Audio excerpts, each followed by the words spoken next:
പ്രിയമുള്ള മുഅ്മിനീങ്ങളെ, നമ്മളുടെ ആയുസ്സിൻ്റെ ഒരു വർഷം കഴിഞ്ഞു. പുതിയൊരു വർഷത്തേക്ക് നാം കടന്നു വന്നിരിക്കുകയാണ്.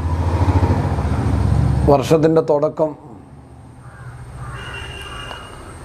മുഹറമാണ് നാം ഇപ്പോൾ നിലകൊള്ളുന്ന മാസം. മുഹറത്തിന് ധാരാളം പ്രത്യേകതകൾ മഹാന്മാർ പറഞ്ഞിട്ടുണ്ട്. 1 മുതൽ 10 വരെ നോമ്പെടുക്കാൻ പണ്ഡിതന്മാർ കൽപ്പിച്ചതായി കിതാബുകളിൽ കാണാം. അതുപോലെ ഹബീബായ മുഹമ്മദ് റസൂലുള്ളാഹി സ്വല്ലല്ലാഹു അലൈഹി വസല്ലമ തങ്ങൾ ധാരാളമായി നോമ്പെടുക്കുന്ന ഒരു മാസം മുഹറം.